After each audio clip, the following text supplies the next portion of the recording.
Así como Dios probó la confianza de Abraham, recordamos esa historia, ¿no? Cuando le pidió que sacrificara a su hijo. ¿Alguna vez te ha pedido a ti una prueba de confianza en tu vida? Porque si no, hoy la voy a poner yo. Hoy queremos experiencias, no buscamos solo teoría, la verdad.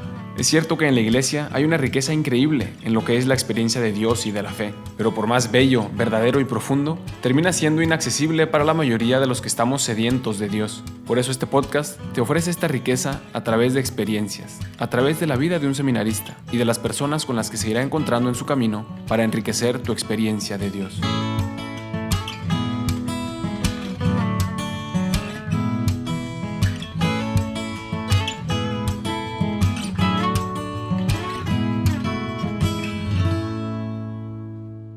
El último episodio fue una bomba. Fueron episodios y episodios de preparación solamente para poder escuchar eso, y creo que es demasiado grande para dejarlo en un episodio. Eso tiene que escucharse varias veces.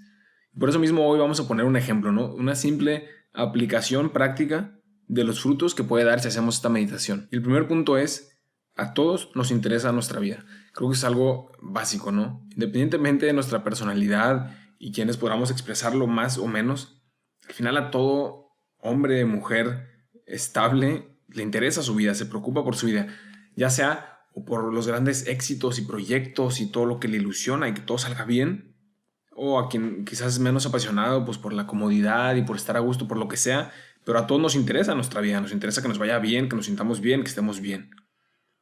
Y aquí una pregunta que empieza a tocar esta realidad de la fe y de la confianza es: ¿a quién le interesa más mi vida?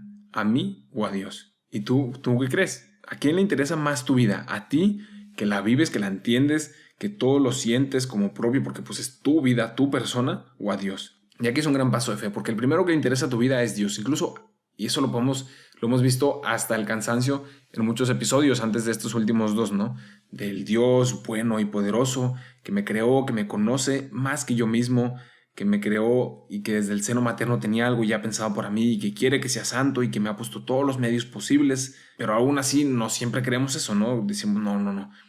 O por lo menos si lo decimos, sí, yo creo, yo confío en Dios, que le interesa mi vida. En la práctica muchas veces no se ve así, porque hay cosas que no le confiamos a Dios. Y ahora vamos a ir entrando un poco a profundidad para rebatir este pequeño argumento, ¿no? A quien dice, no, yo sí confío en Dios y yo sé que Él me ama con todo su corazón y por eso pongo todo en sus manos. Pues vamos a hacer un par de preguntas que nos ayuden a realmente hacer este ejercicio, ¿no?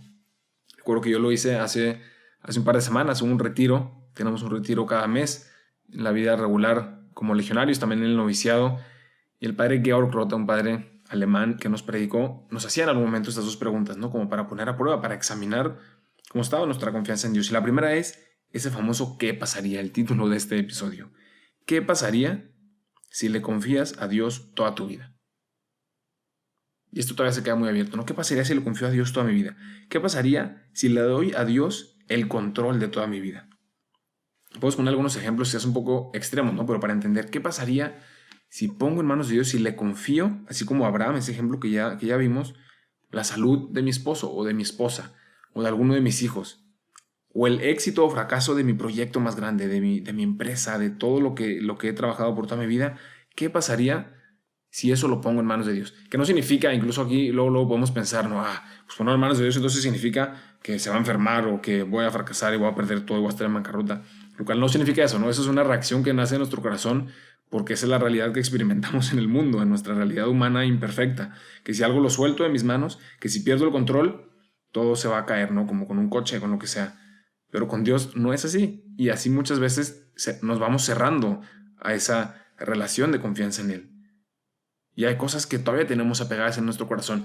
Y aquí podemos hablar por horas, ¿no? Pero ese examen solo lo puedes hacer tú. Si le dedicas después de este tiempo algo de oración, de tiempo a solas con Dios y hacerte esta pregunta: ¿qué pasaría si le confío a Dios verdaderamente toda mi vida? ¿Qué pasaría si le doy el control de todo? Aún de eso que no le quiero dar control, de lo que estaría apegado, de lo que no podría aceptar, ¿no? Y entonces en eso empezamos a pensar en ese Dios malo, ¿no? Si pongo esto en manos de Dios, si pongo la salud de mi esposo en manos de Dios, pues se va a enfermar y entonces a lo mejor ya ni me relaciono con Dios porque luego nada más nos manda cruces para hacernos sufrir y para hacernos más santos, entonces yo no quiero ser santo. Y vamos creándonos esta imagen falsa de Dios, ¿no? Que hemos dicho una y otra vez que tenemos que purificar. Y si este ejemplo a alguno no le ayuda demasiado, pues vamos a ver un segundo ejemplo, ¿no? Que quizás nos puede ayudar a descubrir esta desconfianza que tenemos de Dios. Y una segunda pregunta puede ser, ¿qué pasaría o qué pasa más bien cuando haces algo mal? O sea, en tu relación con Dios, tu relación de amistad con Él, vamos a pensar que estamos en el mejor de los casos y intentamos ir a misa, intentamos vivir la fe, acercarnos a Dios más o menos, escuchar y calmar nuestra conciencia de que estamos bien con Él. ¿Qué pasa cuando hago algo mal? Cuando sé completamente que hice algo mal de cara a Dios. ¿Qué hago en ese momento? En mi relación con Dios y sé que me equivoqué. Y aquí también, recuerdo, el padre ponía en este retiro un ejemplo muy claro, ¿no? De un niño chiquito que su mamá acaba de cocinar unas galletas y el niño le dice, quiero una galleta, quiero una galleta. No, ya comiste dos. Estas son también para tus hermanos que todavía no han llegado y para mañana. No, ahorita no hay galletas. Entonces ya se va la mamá y el niño se mete en la despensa y sube un escalón y se sube a una barda y trata de agarrar el frasco donde están las galletas y se está comiendo una y todo está como muy, muy feliz y de repente escucha pasos y se pone nervioso y no sabe qué hacer y se cae el frasco y se rompe, caos, ruido y pues la mamá se da cuenta y él sabe que va a venir pronto y estando exactamente en esta situación, seguramente además de alguno nos pasó algo similar. ¿Qué harías tú en ese momento? ¿Qué es lo primero que viene a tu corazón, no? O huir y decir, no, eso no pasó, y huyo y yo hago como si estoy en otro lado y estoy jugando ahí en la esquina con los juguetes y, no, pues no sé qué pasó, o me enojo y culpo a mi mamá, fue tu culpa porque tú me dijiste que no podía agarrar y tú sabías que yo quería una galleta. ¿Y qué es lo que sale de nuestro corazón, no? En ese mismo ejemplo, ¿qué es lo que haría yo como niño? ¿Culpar a Dios, huir de Él, o podría simplemente dejar que venga y reconocer delante de Él ese error y decirle como un niño sencillo, abierto, su mamá, sí, mamá, tú sabes que me encantan las galletas, iba a agarrar una y se me cayeron, soy un desastre?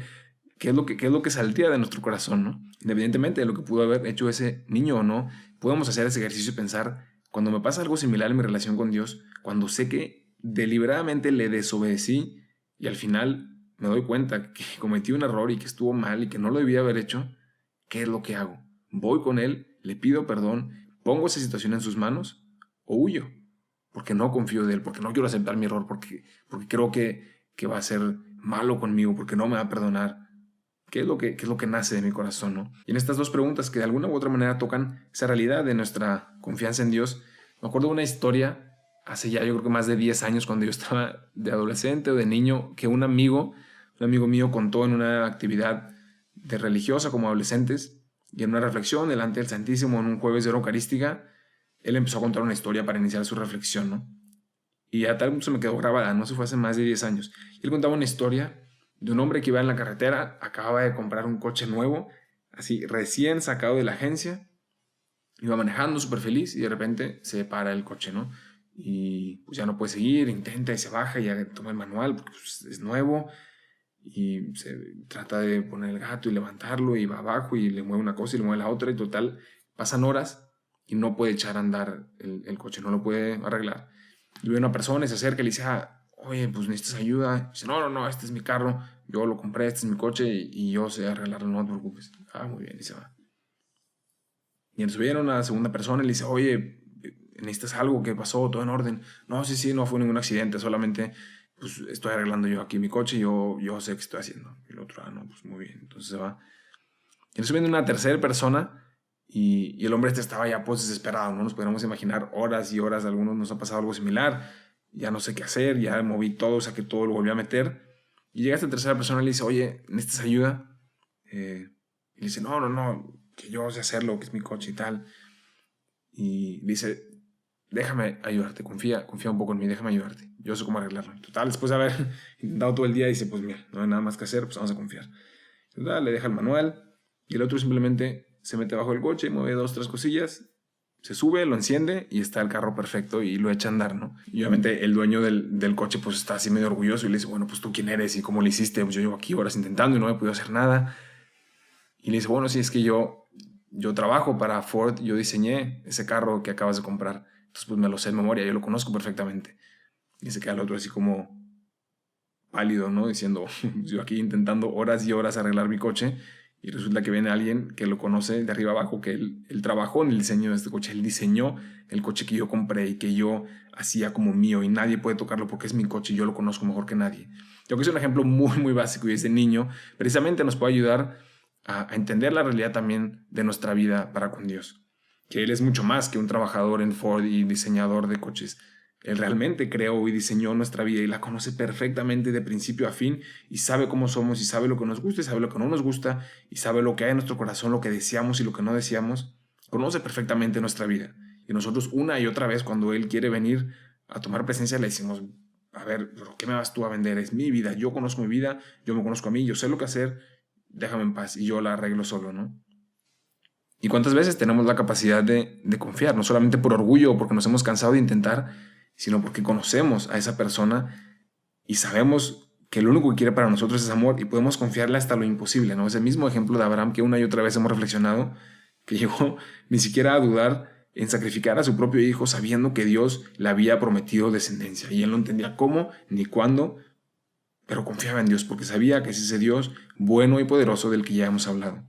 Pues es una buena pregunta, ¿no? ¿Qué pasaría si pondrías toda tu vida en manos de Dios? ¿Qué pasaría si le dejas el manual de tu coche a ese diseñador que lo conoce mejor que tú? ¿Qué pasaría en tu vida? ¿Qué cambiaría en la realidad de tu vida de fe, de tu libertad, de tu paz, con todos tus proyectos e ideas que tienes que controlar porque no pueden fracasar de ninguna manera porque tú tienes que controlarlos y tienen que ser como tú quieres que sean? ¿Qué pasaría si lo pones todo eso en manos de Dios? No me sigan en Insta y no me manden WhatsApp porque no tengo ni Insta ni WhatsApp, que ahora soy feliz y orgullosamente novicio.